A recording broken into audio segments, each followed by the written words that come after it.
हमारे शानदार स्वागत और आतिथ्य सत्कार के लिए मैं राष्ट्रपति श्री का हार्दिक आभार व्यक्त करता हूं।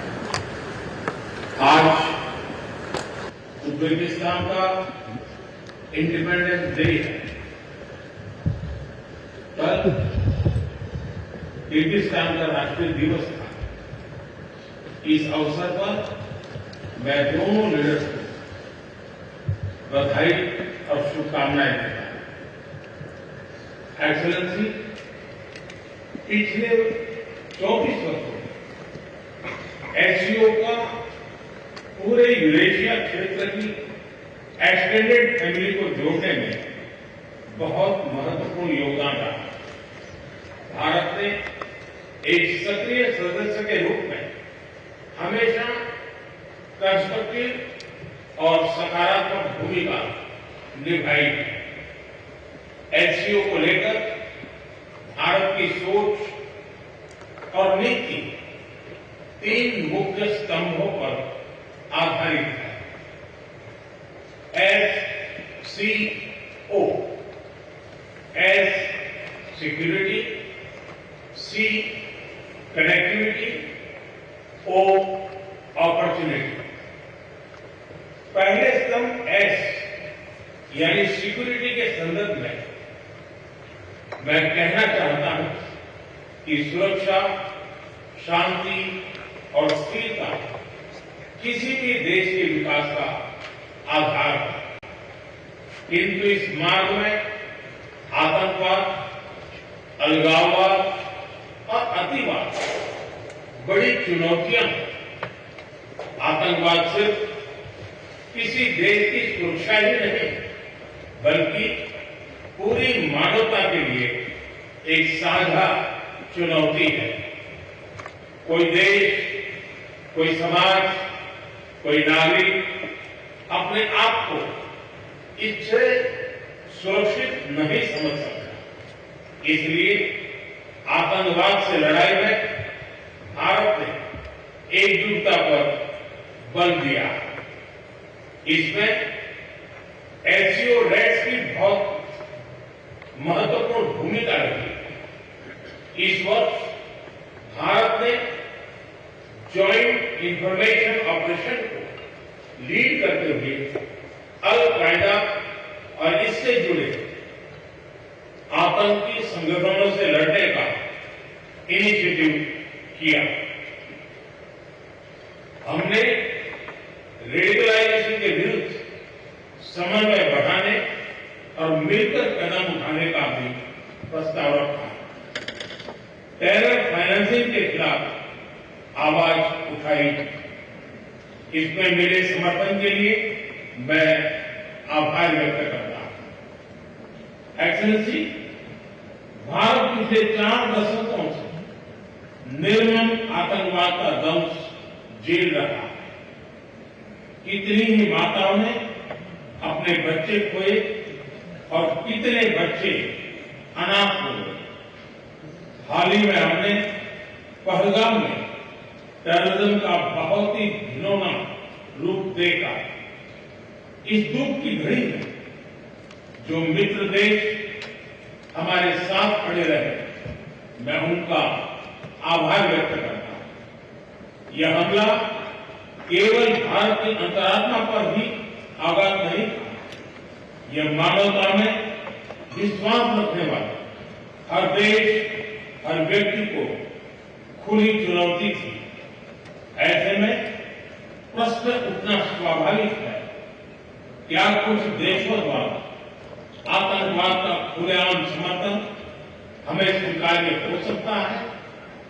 एक्सेलेंसी, हमें स्पष्ट रूप से और एक स्वर में कहना होगा कि आतंकवाद पर कोई भी डबल स्टैंडर्ड स्वीकार्य नहीं होंगे। हमें मिलकर आतंकवाद का हर रंग में, हर रूप में विरोध करना होगा। ये मानवता के प्रति हमारा दायित्व है। एक्सेलेंसी, अब मैं दूसरे स्तंभ सी यानी कनेक्टिविटी पर अपने विचार रखना चाहूंगा। भारत का हमेशा से मत रहा है कि मजबूत कनेक्टिविटी से केवल व्यापार ही नहीं बल्कि विश्वास और विकास के द्वार भी खुलते हैं। इसी सोच के साथ हम चाबहार पोर्ट और international north south transport corridor जैसे इनिशिएटिव पर काम कर रहे हैं। इनसे हम अफगानिस्तान और मध्य एशिया के साथ संपर्क बढ़ा सकते हैं। हमारा मानना है कि कनेक्टिविटी के हर प्रयास में संप्रभुता और क्षेत्रीय अखंडता का सम्मान होना चाहिए। यही एससीओ चार्टर के मूल सिद्धांतों में भी विदित है। Connectivity that bypasses sovereignty, losing trust and meaning. Excellency, तीसरा स्तंभ है ओ यानी opportunity. Opportunity for cooperation and reform. 2023 में भारत की अध्यक्षता के दौरान नई ऊर्जा और विचारों का संचार हुआ। स्टार्टअप्स और innovation, traditional medicine, youth empowerment, digital inclusion और शेयर्ड बुद्धिस्ट हेरिटेज जैसे नए विषयों को अपने सहयोग में जोड़ा। हमारा प्रयास था कि एससीओ को सरकारों के परे भी ले जाए। सामान्य मानवी, यंग साइंटिस्ट, स्कॉलर्स और स्टार्टअप को भी आपस में जोड़े।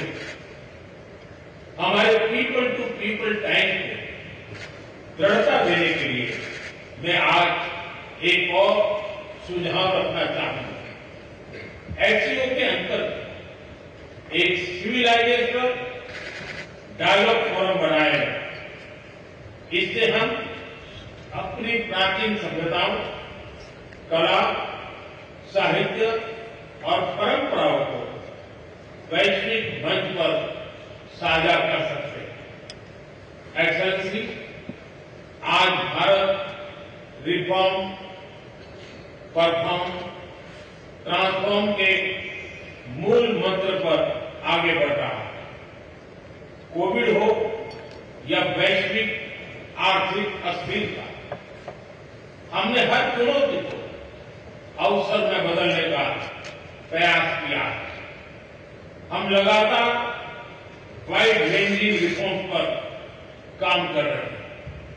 इसे देश में विकास के साथ साथ अंतर्राष्ट्रीय सहयोग के लिए भी नए अवसर खुल रहे हैं। मैं आप सभी को भारत की विकास यात्रा से जुड़ने के लिए आमंत्रित करता हूं।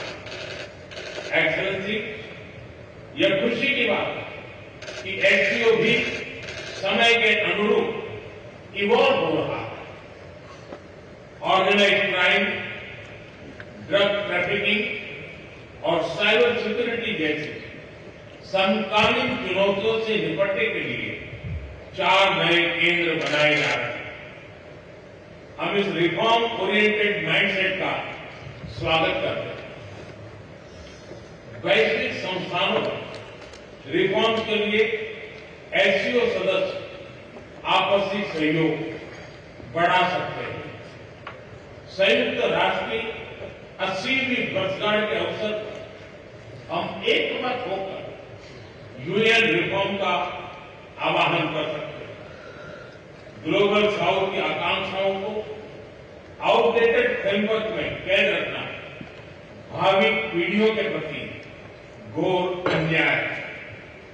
नई पीढ़ी के बहुरंगी सपनों को हम पुराने जमाने की ब्लैक एंड व्हाइट स्क्रीन पर नहीं दिखा सकते। स्क्रीन बदलनी ही होगी। एचसीओ मल्टीलेटरलिज्म और इंक्लूसिव वर्ल्ड ऑर्डर का मार्गदर्शक बन सकता है। मुझे खुशी है कि इस महत्वपूर्ण विषय पर आज एक स्टेटमेंट जारी किया जा रहा है। एक्सेलेंसी, हम सभी पार्टनर्स के साथ समन्वय और सहयोग के साथ आगे बढ़ रहे हैं। मैं एससीओ के अगले अध्यक्ष किर्गिस्तान के राष्ट्रपति और मेरे मित्र प्रेसिडेंट जपारोव को शुभकामनाएं देता हूं। बहुत बहुत धन्यवाद।